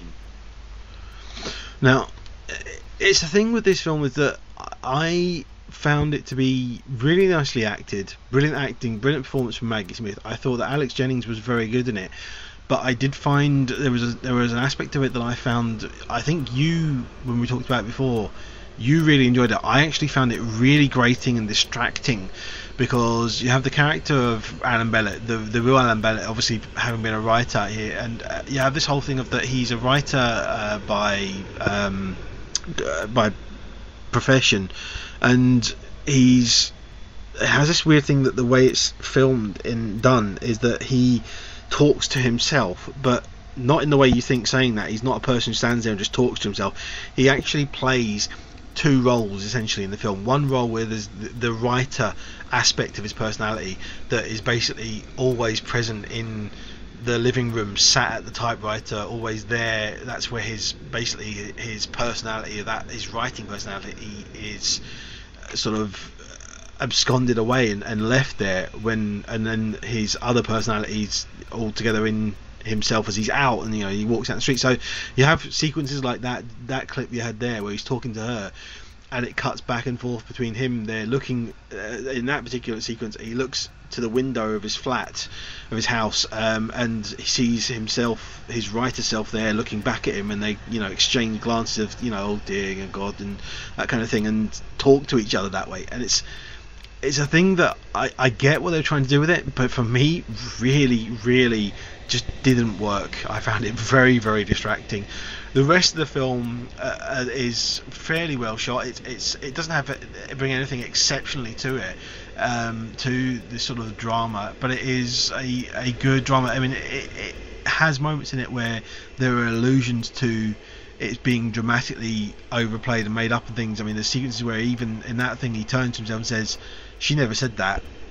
Well, she didn't have to say that, sort of thing, and then it carries on, and it's kind of it's almost like it's trying to do this, the fourth wall breaks thing. It doesn't exactly break the fourth wall, but it kind of does this fourth wall thing within the film, and I didn't find that work. The rest of the film I thought was brilliant. I do think Maggie Smith has basically given a great performance in the film. She's a character that you don't particularly like her at times, and then by the end of the film you do find she's kind of wormed away into your heart. So I do think it's probably successful in bringing across the whole story of that. I just thought it does things unnecessarily and doesn't need to be this gimmicky with its storytelling. That's the way Alan Bennett was during his life as well, so it's sort of like the actor who embodies him has done pretty well. He got on my nerves for the first 25-30 minutes of the film. It took a little while for me to get used to it, because his voice is sort of like that grating thing, the soliloquies towards the camera. I'm not a huge fan of that kind of motif. I just find that it can sort of like take you out of a movie without enhancing it. It gets a bit annoying in films and TV programs. It's fine when you've got things like Peep Show. Peep Show is all about soliloquies, about people speaking towards the camera, speaking to the audience watching, and that's the whole premise of the show, and it works for that kind of thing, and I think it works in that kind of environment. In a film it just doesn't work, and so it's getting used to that, it's getting used to his voice, but it's nice to have Maggie Smith there with it, and so she's playing this cantankerous woman in a way, but you want to try and find out about her past, what has actually made her be like that, and so yeah. And unfortunately, because it's obviously based on what he knows and true events, it's very light in that regard. I do wish there had been more of that, but obviously then that would have really been making up more things. It's unfortunate. Yeah, but I did like the film. It's sort of like if you watch it on multiple viewings, you start picking it apart too much, and so I just want to. I've seen it once, and I pretty much want to leave it at that. It's a one-watch movie. I don't mind. I liked it for what I watched, but I don't think I'll get anything more out of the film if I watch it a second time. Whereas if I did watch it a second time, it might harm it more so. So I don't want to do that, considering that I thought the film was actually fine. It was a good British film with some nice comedy elements to it, thanks to Maggie Smith's performance. Next up is The Last Witch Hunter, directed by Breck Eisner, who did The Crazies, the remake of The Crazies, one of those rare occasions where the remake is miles better than the original. The original is a George Romero film. The remake, I loved it. I think it's a very creepy movie. He also did Sahara, which I actually quite like as well. It's not bad. It's an Indiana Jones-esque kind of adventure film, and it works. And in this film, it's high fantasy. It's a genre which is very rarely actually done well. Really rare. 9 times out of 10 when a movie's in this genre, it feels. It pretty much feels. You've got I think pretty much every single high fantasy film we've reviewed over the last few years, we haven't looked upon kindly, to be honest. So I'm trying to think of the last one actually. No, because it's been a while. Can't think of anything. It's been a while. It's a hard genre to try and get right. It's a really hard genre to get right. And in this one, it centers around Vin Diesel's character, who plays Calder. Depends on which way you want to pronounce it. Set hundreds and hundreds of years in the past, where in fact he's had a curse put upon him by this witch queen who gives him eternal life. You fast forward to present day, and humans live alongside witches, and Calder is a part of this society alongside a priest which tries to keep them in tow. When one of the priests, played by Michael Caine, an incident happens with them, it's up to another one to come into the forefront. It's known as Dolan 37th, played by Elijah Wood, to try and help him out. Reluctantly, Vin Diesel decides to, you know what, yeah, fine, go on then. Here's a clip. How did that get in there? 1 means nothing. 2, a coincidence. 3, trouble.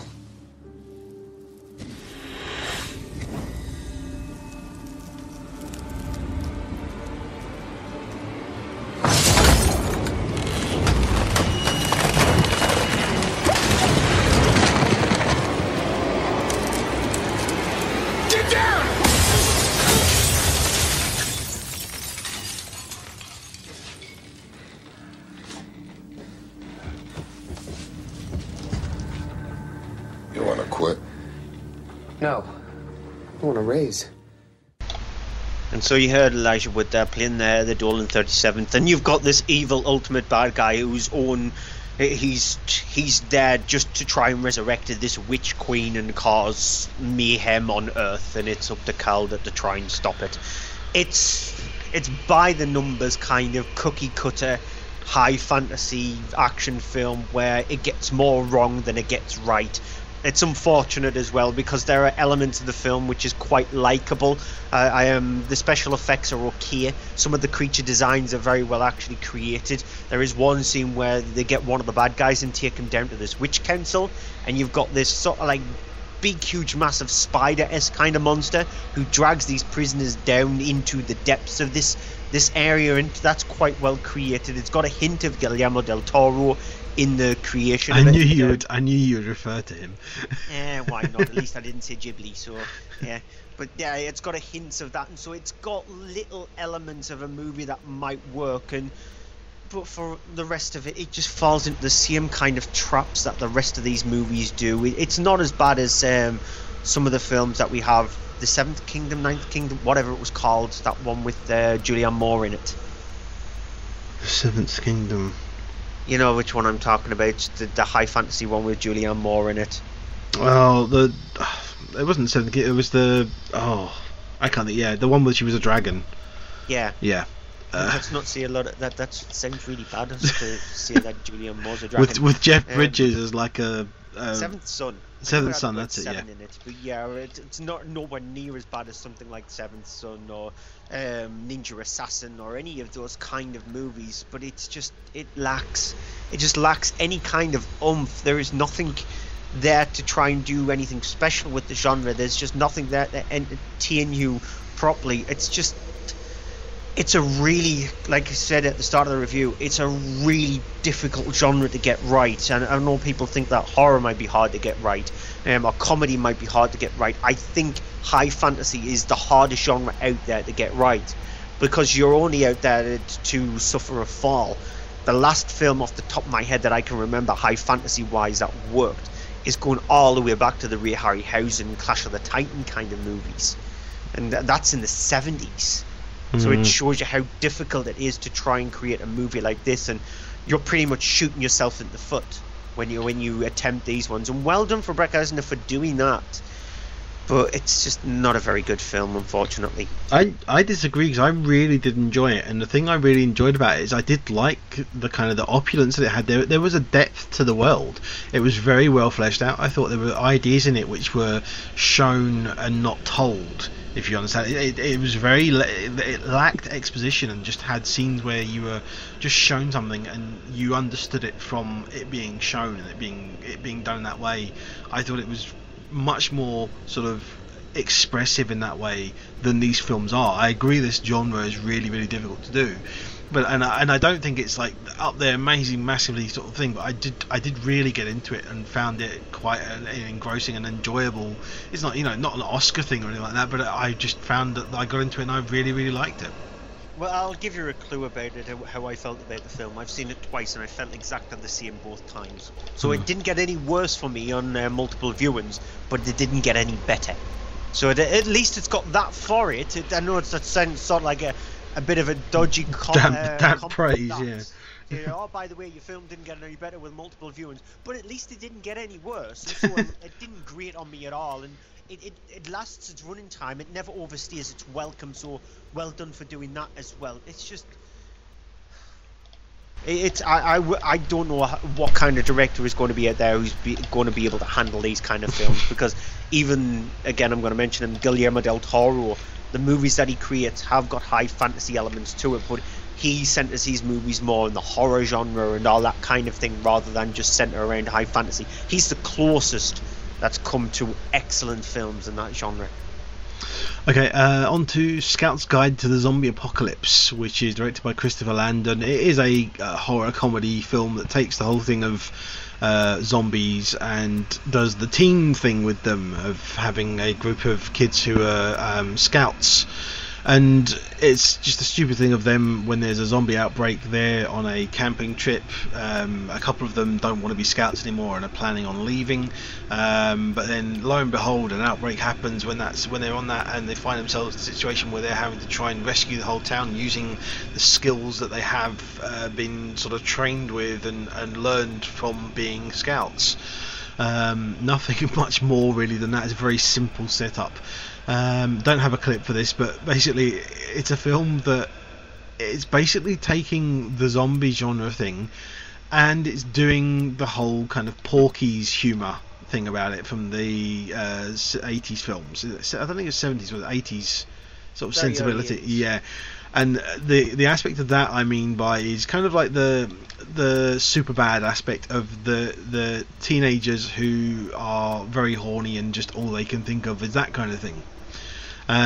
It's that kind of humour a lot of in the film, and that's where it then kind of falls on its face, because it's a film that has some moments in it that it genuinely did make me laugh at some moments, and at other moments it was literally like facepalm kind of, oh god, really, you're doing that.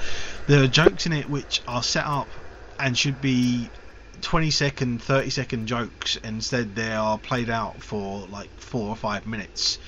And it's not a terrible film, but it's a film that it really has that thing of getting the tone wrong and not really thinking out its stuff, and it's going, oh, we're going to do this joke, and then we do it for far too long until the joke becomes bad and boring, and you just go, if you kept it at 30 seconds long, that would have been a brilliant joke. I would have laughed and it would have moved on. As it was, I laughed for the first 30 seconds, and then for the next 5 minutes I was bored because you didn't do anything else.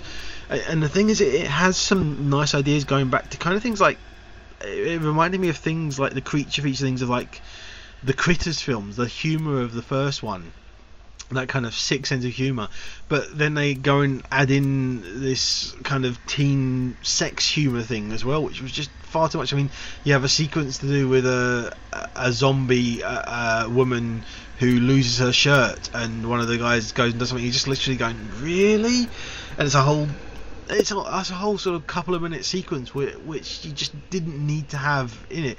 There's a sequence of an idea of things like zombie cats, which I found hysterically brilliant. It's like the ingenuity of the ideas and things like that happen. It has this opening sequence where there's a guy who's wandering around cleaning a laboratory, and he's walking around with headphones on and singing and stuff like that. And I genuinely thought at the beginning, that was the first sort of 5 minutes, I thought that was brilliant. I thought, oh, this might be good. And then it just starts to go downhill from then onwards. And the thing that's really kind of annoying is it's a shame because Ty Sheridan is kind of the main character in it.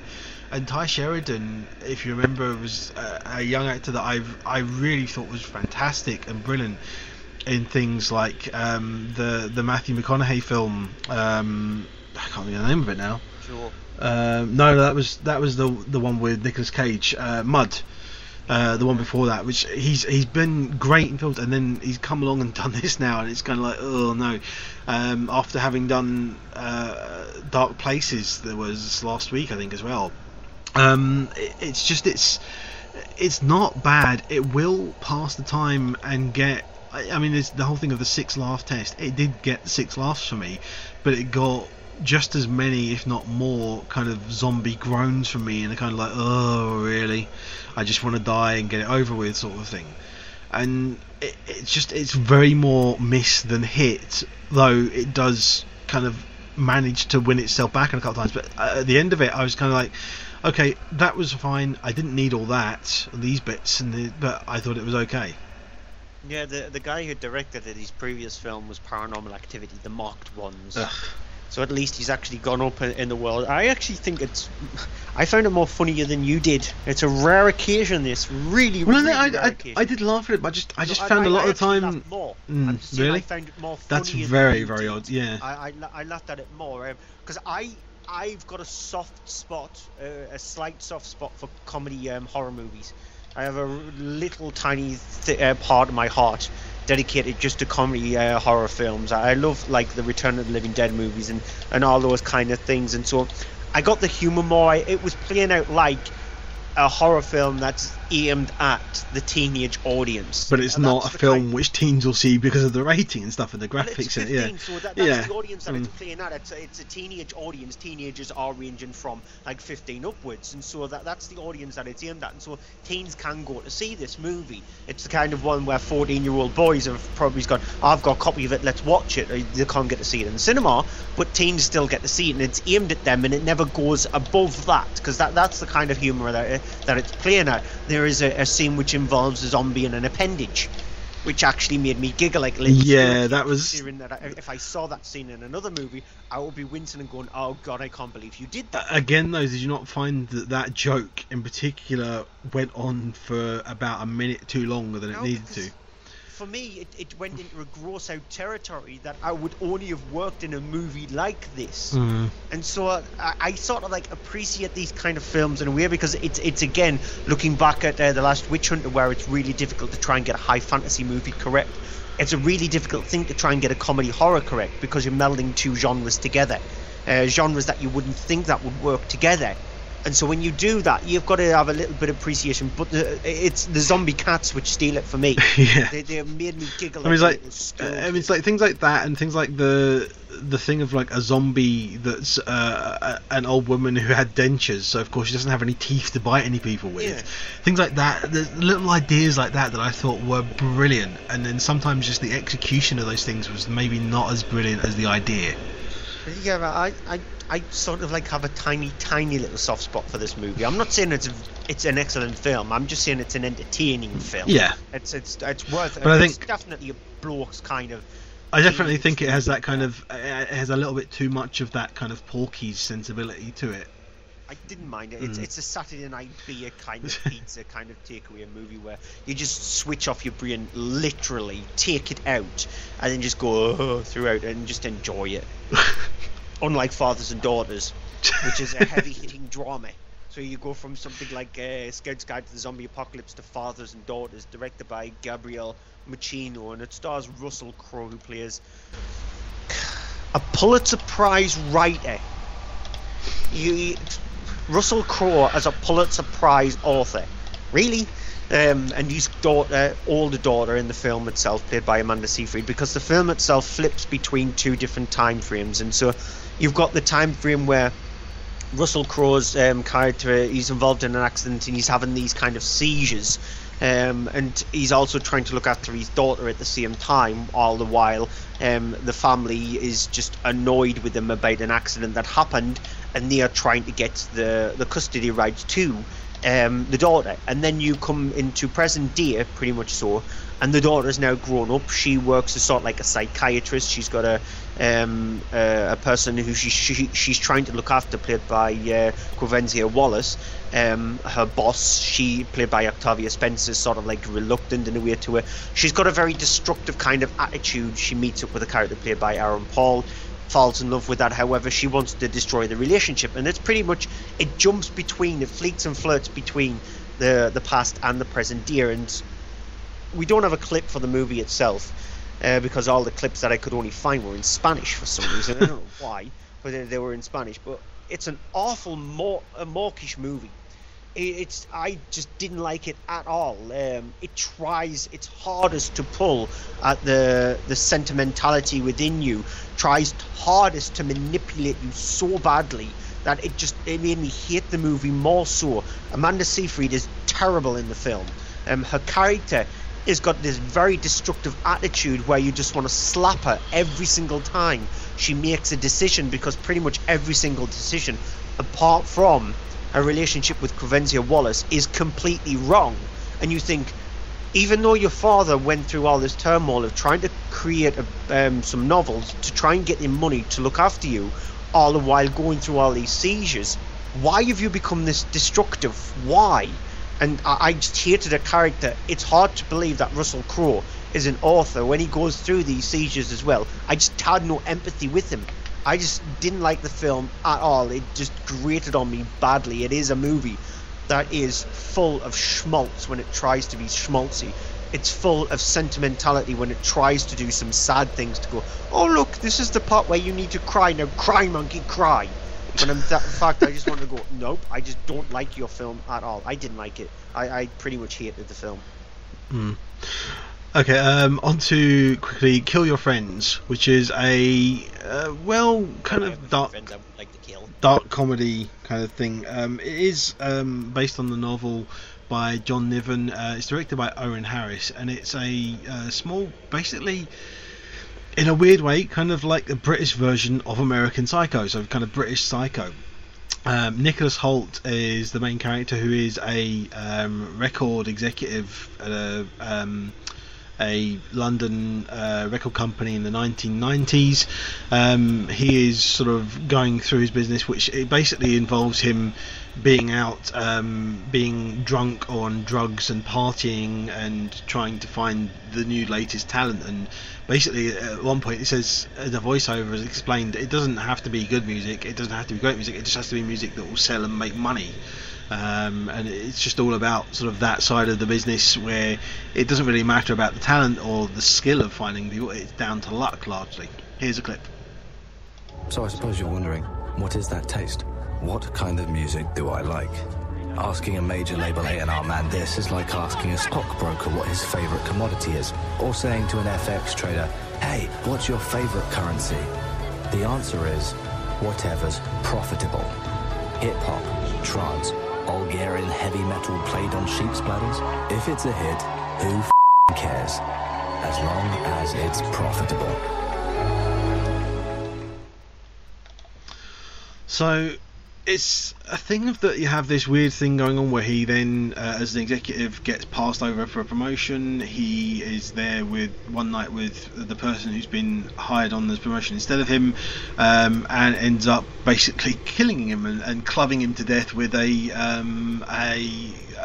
not an Oscar, but an award of some type thing. And then he starts to have to deal with that, as well as dealing with all the ins and outs of the music business and trying to sign this band that actually genuinely kind of does sort of create a feeling in him of actually, this is actually pretty good music, sort of thing, which is unusual to him and foreign to him.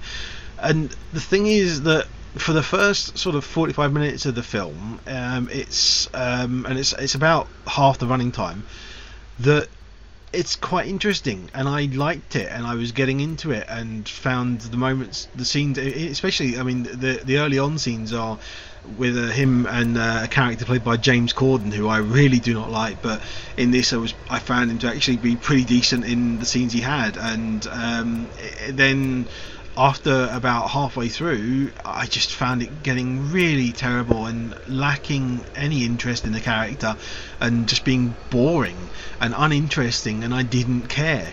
And the thing that I just always found it referring back to, because I'm one of those people who, when I originally saw American Psycho, I didn't get it, I didn't like it, I hated it, in fact. And it was only years later when I actually read the script for it and then saw the film again, and I found it was actually very cleverly and intelligently done. And this film shows signs of that in the first sort of half hour. Then you kind of realise, oh, hang on a minute, it's like the story it's telling. It's not about skill, it's not about art, it's not about actual having a good taste, it's just bloody fluky. And it knows nothing about how to do it, because then it just all starts to fall apart, and it's just luck, you realise. The last half hour of the film is a mess, and it's a case of if the film was an hour long and you stopped it there, I would go, you know what, okay, bit rough towards the end, but I liked it. An hour and 40 minutes, and at the end of it I was literally sitting there ready for someone to bash me over the head with an award, because I hated the last half hour. The last half hour just drags on, and you sit there thinking, well, why do that? You've just set it up brilliantly, and then you've just let it all fall apart with twaddle and horrible characters, and moments where you just have characters just seemingly doing drugs for the sake of it, because you don't know how to tell the story, you don't know how to finish it off, you don't know what you want to do, and it's just completely pointless by the end, and it ruins the rest of the film in that regard. First half I really did like and enjoy, and I thought it had something going for it, and it had this kind of Brit pop kind of style to it, which actually felt really good. And then towards the end, oddly enough, when it starts trying to say, oh, here's some good music, and there's no doubt there is good music in this, it's got a great soundtrack, but towards the end, when it starts then trying to think, oh yeah, I know what I'm doing, you start to realise, no, you don't have a clue. I didn't like the film at all. It was another one of those films where, when I went to see it at the cinema, there was 3 people in the screen, including myself. The couple who was in the screen walked out halfway through it. I very rarely see a film where people actually do walk out of it, but obviously when there's that least amount of people in the cinema, when somebody does walk out, you thinking to yourself, it's not because of the fact that they might have come into the wrong movie or whatever, they have seen half of the film, they're just bored by it and they didn't like it at all. And I could hear mutterings and murmurs from them that they didn't like the film at all. And I've never walked out of a film, no matter how tempted I've been to walk out of a movie. You never know, it might get better. Or I mean, there's films where the first half hour is a mess intentionally. Even George of the Jungle, I fell asleep during it, but I never walked out of it. So I can honestly say I've never walked out. I went to see American Werewolf in Paris, and I was the only person in the screen of that, and I still didn't walk out of that. So I didn't walk out of the movie, but I just hated every single character in the film. Now, I know it's understandable when you watch these kind of films, like it has got lots of tie-ins to American Psycho, but for some reason you sort of like latch on a little bit to Patrick Bateman's character in that movie. It's creepily so you feel dirty for doing that, but you do. Whereas in this one, there is no character in the film where I did want to actually be 1 minute in the same room as them. Never mind just actually sit down and watch the entirety of the film. The only saving grace is there's a band in this movie where he goes to see it. Nicholas Holt's character goes to see them. There was actually nice in that clip, you heard them in that clip, and they are really good. I don't know who it is. I actually want to know who it is. It's a really good song. It's a very relaxing kind of soothing song, and I like those kind of songs. That's the only saving grace for me for the film. The rest of the movie is just terrible. Among the Living, or Aux Yeux des Vivants, is directed by Alexandre Bistillo and Julien Moret, 2 French directors who I really appreciate. They did a film called Livid and L'Entrée, or Inside. They're also doing the prequel to Texas Chainsaw Massacre, Leatherface. That's their first proper English language film. They were supposed to have done the reboot of the Hellraiser series, but now Dimension has lost that. It's gone to another small company, and a special effects guy who worked on the previous Hellraiser movies are doing that.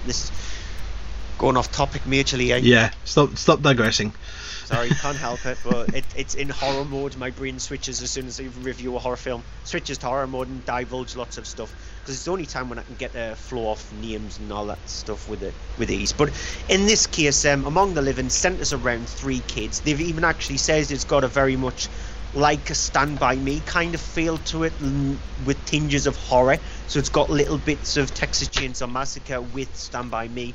And it just centres around 3 school kids who decide to skip school one day. They come across this abandoned studio, see this like big hulking serial killer kind of guy who goes on and attacks them and chases after them and pretty much slaughters their families, and it's up to them to try and survive or try to stop this guy. Like I said, they said the influences was in things like Stephen King stuff like Stand By Me and The Body, or Texas Chainsaw Massacre and the Toby Hooper one, not any of the remakes, reboots. And it's got that kind of grimy feel to it. And that's what Alexander Bastillo and Julian Moray do to Aplomb. Bastillo is actually going to do a remake. He's working alongside Paco Plaza, who worked with the Wreck films. And he's actually remaking his own film inside. And so they have a grimy kind of look to it. This is their most easiest watched out of the films that they've done. All the rest of the films are quite hard to watch stomach wise. The stuff that they do in the movies pushes the envelope a lot. They were part of the extreme French movement, everything from Irreversible up to Inside and Switchblade Romance, those kind of movies. And so it doesn't have that grimy, nasty feel to it, but it still has their influences in there. It's not their best film. I think, personally, it's probably their worst film. But still, from a directing duo who I appreciate a lot, that's not saying that much. It's still got some really good elements to it. I think it's got lots of hints of Hills of Eyes in it, and lots of. There's a film called High Road, which is a French movie, which is a very simple premise in the movie. It's got hints of Fritz Wild into it as well, and so it's got little influences here and there. And I like the film. It's not brilliant, but I like the film for what it is. And I'm going to stop it with all these names now. Right, last film of the evening is Mississippi Grind. It is written and directed by Ryan Fleck and Anna Boden. It is a drama centering around 2 characters of Jerry and Curtis, played by Ben Mendelsohn and Ryan Reynolds. It's all about gambling and their kind of addiction to gambling, and their friendship that sort of sparks up between them when they meet at a card game. Very start of the film, Jerry is there playing. He's not having much luck. Curtis then sits down at the table, starts chatting with him amongst all the others, and the two of them end up sort of striking up weird sort of repartee of a good sort of signs of that it might be a good friendship here. Here's a clip. Hey, Woodford man! Next one, on me. Poker man! I'm Curtis. Curtis. Nice, like Tony. No, like Mayfield. Curtis Mayfield, yeah. Okay, you know. I'm Jerry. Like Lewis. No. Jerry Lewis. No, Jerry G. Gerald, like Ford, I guess. How'd it go for you? Not bad. It's not bad. Second. Get out of here. That's great. Could have been first if you didn't bully me out of that mountain before you left. I can never last through those tournaments. Why'd you buy in? I like people. Yeah? You should stuck around. You're a good player. For a few hours, maybe, but I don't have the stamina for poker. Oh, yeah? I get restless. What's your game? What do you like? It's darts. Darts. Any good? I can hit the board, sure. Mm-hmm. So you have this thing where that happens. The two of them end up sort of striking this friendship. They end up doing things like going to the dogs and betting on them, and they start doing things and gambling and things. And Jerry starts to become a bit obsessed with the fact of realizing that since Curtis came around, that he seems to have had a remarkable run of good luck, and sees him as kind of his good luck charm. And the two of them sort of go on this trip as they're trying to deal with sort of making some money, and Jerry is dealing with the fact he's got large debts to pretty much everyone around.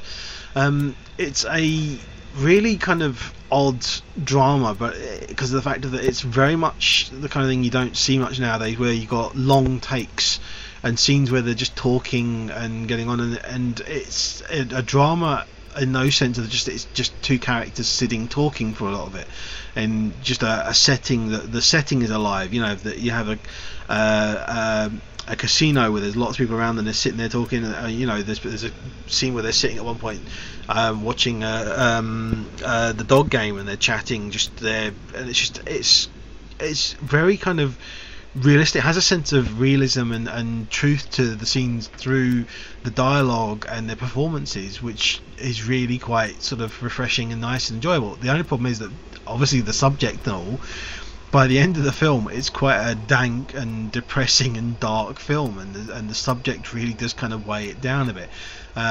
So it makes for a good watch, but it's a watch that by the end of it you kind of come out and you're just like kind of, that was a heavy watch, and I need to go and, you know, watch a Disney film now or something afterwards. It's a very kind of exhausting film to watch.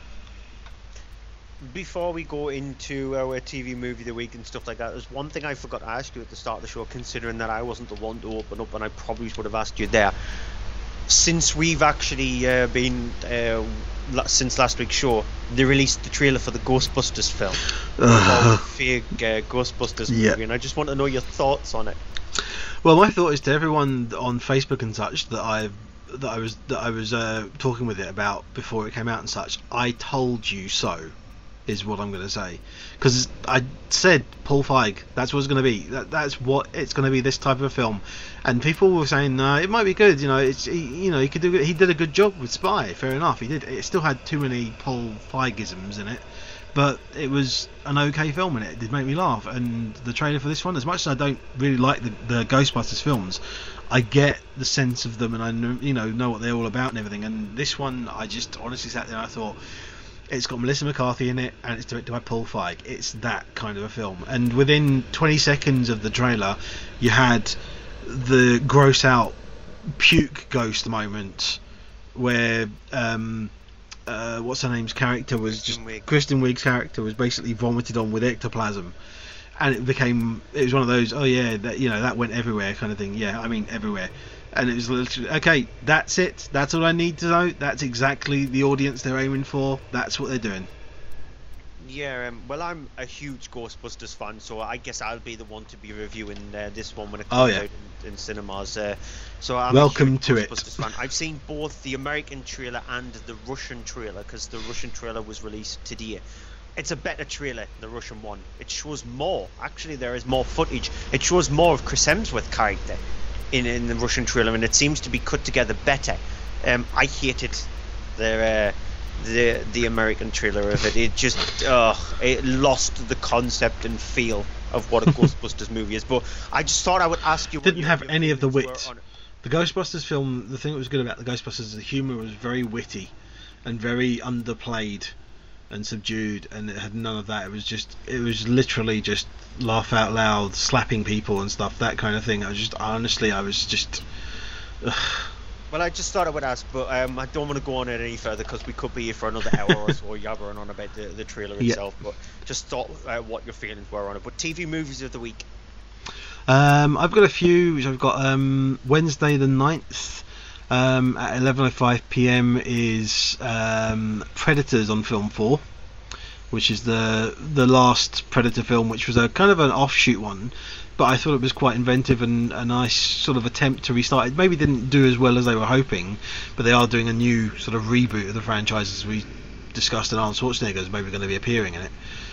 But I mean, I quite enjoyed it. I quite liked it. Thursday the 10th at 9 o'clock again on Film 4 is Black Hawk Down, which is the Ridley Scott sort of action disaster movie that's based on the true events of Mogadishu. And rounding out my pick, my actual choice of the films is Saturday the 12th at 12:20 AM on Channel 4. So Saturday night, Sunday morning, and that's Kick-Ass. I knew you would go for that one. My choice, it's a triple bill on Film 4 on Friday the 11th, so starting at 10:45 you've got Ben Wheatley films, so Kill List, and then you've got Sightseers, and then A Field in England. So it's sort of, I thought I would mention all three of them together, because I like Ben Wheatley. I can't wait for High Rise. High Rise looks a very interesting, weird movie.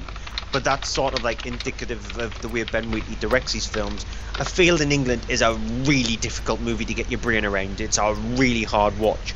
Sightseers has got some nastily dark humour in it, and Kill List has got a relentless 15-20 minutes, end 15-20 minutes. It's really difficult to watch. So yeah, a good triple bill there. And the other choice, I have a soft spot for this one, and it's going back to the comedy horror stuff. And I'm actually going to make this my TV movie of the week, just because, one, it might slightly annoy you, and two, because of the soft spot for comedy horror. But it's on the Horror Channel on the Saturday night at 10:55. Idle Hands. It has got moments. I mean, it's similar to Scout's Guide to Zombie Apocalypse kind of thing. Yeah, it's a film that I do remember seeing, and it did make me laugh. Devon Sawana and Seth Green, and it's just about his hand is possessed, he chops it off, and the hand goes on a murderous rampage. I just remember there's one fantastic scene where it sort of it puts its hand into a pencil sharpener to sharpen its nails to become even more psychotic. And it's just, I've got a soft spot for those kind of things, like I've said previously. I'm just going to add in as well, because I did notice, I've just been double checking on it as well, because I saw it. Now, it's not necessarily on free TV, because you have to have a subscription of some sort to the channel, but it's worth mentioning, He Named Me Malala? Yeah. I haven't seen it, but you saw it, and you said it was a very good film. National Geographic. It is, yeah. I think it's actually on now tonight. It's on Tuesday tonight at 11 o'clock. But it is being shown again on Saturday the 12th of March at 9 o'clock on National Geographic. So I haven't seen it. You said it's really good, but it's obviously the one that was Oscar nominated. And if you're curious and try and check that out, obviously, given that it's not that long released, that's not a bad sort of choice there to watch that on Saturday night. Tip for people, if you don't want to subscribe to because you'll need to subscribe to a package on Sky or Virgin Media, get an Now TV box, because National Geographic is a part of the entertainment subscription on that. Yeah, you can use your Now TV. You can do it just on a computer now and do it for a month's free trial. £6 a month. Yeah, but you get a month's free trial first anyway, don't you? So yeah, so you get a 30-day free trial. You can cancel it pretty much after you've activated the trial, and you still get the 30 days. So definitely watch it for that. It's a good documentary, not the better one. It could have been, because the director, he did an Inconvenient Truth, and I think he handles those kind of stuff better than he can with specific kind of people. It would have been better under the hands of somebody else, but it's still an interesting watch. What is your overall movie of the week? Hail Caesar. Goodnight Mommy for me. And that's it for this week's Monday Movie Show. We're back on Sunday, so the gap between this show and the next show is minute. We have a pretty much hectic show on Sunday as well, especially cinema section, because we've got some big films released this week, including the Divergent series, Allegiant, and Kung Fu Panda 3. We're playing you out with a clip of one of the not so big movies, but it's a clip that Andy decided to choose. Well, I did try and see if I could find one for Allegiant, but there weren't really any out there that worked. I would have gone with Kung Fu Panda 3. I tried to find ones for that as well, and to be honest, they just didn't really work. So. And also Anomalisa, that's also out on Friday. Yeah. Make sure you check out the website, mondaymovieshow.co.uk. Like I said, the show's on Sunday, so you don't need to tell us when. I'll put the show post up on Saturday instead of Sunday this week. Follow us on Facebook at facebook.com/Monday Movie Show, on Twitter at Monday Movie Show. I'm at Cryptic Tadpole, Andrews at EHDVD. You can also email us mondaymovieshow@yahoo.com. And so we're playing you out with a clip for 50 Shades of Black, the spoof on the 50 Shades of Grey movie from Marlon Wayans and the Scary Movie kind of team. It looks awful, but you never know that it might make you giggle just a little bit. So we'll play you out with a clip of that, and we'll be back on Sunday. So until then, goodbye. Bye-bye. Christian, we have to talk. You mean like white people? What's wrong with that? Well, they just talk a lot. You know, they do it differently than black people do. White people don't like to argue. They like to discuss. And they start throwing around all these big SAT words and putting a lot of emotional guilt on each other. It's just too much to deal with. I like it the black way, you know, where we curse each other out, we may fight, and then we get cool again, but we talk about each other behind each other's back. What you not gonna do? Oh, no, what you not gonna do? You're not about to knock me. Don't let me get to clapping, boo. Oh, hell no. See? That's communication.